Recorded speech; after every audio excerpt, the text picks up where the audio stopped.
Radhe Radhe guys. तो आज हम लेके आए हैं कान्हा जी और उनके भक्त की कहानी। कान्हा जी की अद्भुत और प्रेरणादायक कहानी है जिसमें भक्ति, विश्वास और सच्ची निष्ठा की शक्ति को दर्शाया गया है। यह कहानी एक भक्त और श्री कृष्ण के बीच विशेष संवाद के बारे में है, जहां भक्ति और ईश्वर का संबंध बहुत बड़ा है।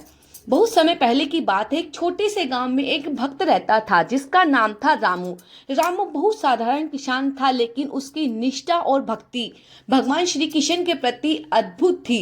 वह रोज सुबह शाम श्री कृष्ण का नाम लेकर अपना काम करता और हर पल श्री कृष्ण के दर्शन की आस में रहता। रामू का जीवन बहुत कठिन था। वह दिन रात मेहनत करता, लेकिन फिर भी उसकी तकलीफें कभी कम नहीं होती।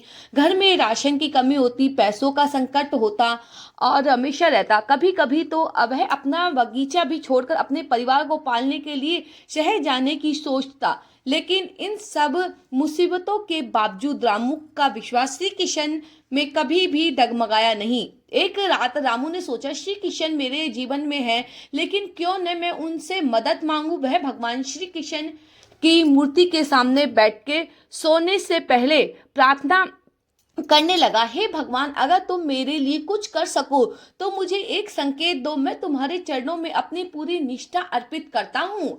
रामू की आंखों में थकान थी, लेकिन उसके दिल में एक अजीब सी शांति थी। अचानक वह गहरी नींद में चला गया और उसने एक सपना देखा। वह सपने में भगवान श्री कृष्ण उनके सामने थे, मुस्कुराते हुए, और उनकी आंखों में प्रेम और करुणा की गहरी छाया थी।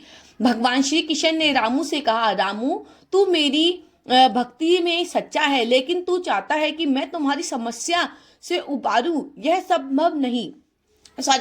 संभव है, लेकिन तुझे पहले मुझे अपने मन में से एक चीज देना होगा।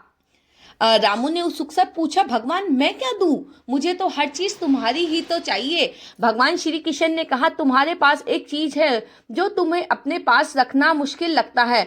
वह है तुम्हारा अहंकार। अगर तुम मुझसे सच्ची भक्ति चाहते हो तो सबसे पहले अपने अहंकार को मेरे सामने रखो और छोड़ दो।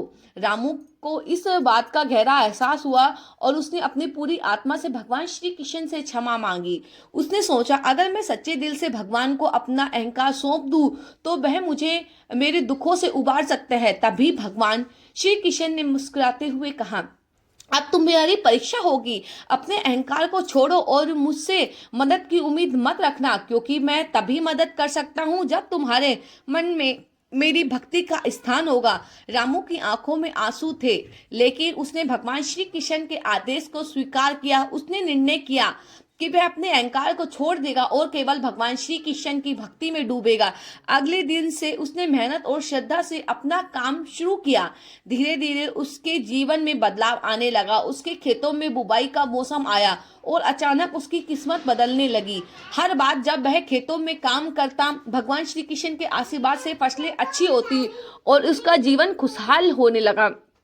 एक दिन भगवान श्री कृष्ण फिर से रामू के सपने में आए। वे मुस्कुराते हुए बोले, रामू, तुम्हारी भक्ति ने तुम्हारा जीवन बदल दिया। अब तुम्हारे पास जितनी संपत्ति थी उससे कहीं अधिक आशीर्वाद मिलेगा। मैं तुम्हारी मदद करने आया हूँ। रामू ने भगवान श्री कृष्ण के चरणों में सिर झुका दिया और हे भगवान, आपने मेरी मदद की, लेकिन मैं जानता हूँ यह सब आपकी कृपा और भक्ति का ही परिणाम है।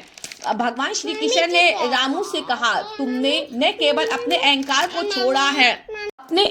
को छोड़ा है, बल्कि अपनी पूरी निष्ठा मुझ में अर्पित कर दी। यही सच्ची भक्ति है। अब तुम्हारे जीवन में कोई भी संकट नहीं रहेगा। तुम्हारे पास सब कुछ होगा, लेकिन हमेशा याद रखना कि जब भी तुम्हारी आवश्यकता होगी मैं तुम्हारे पास आऊंगा।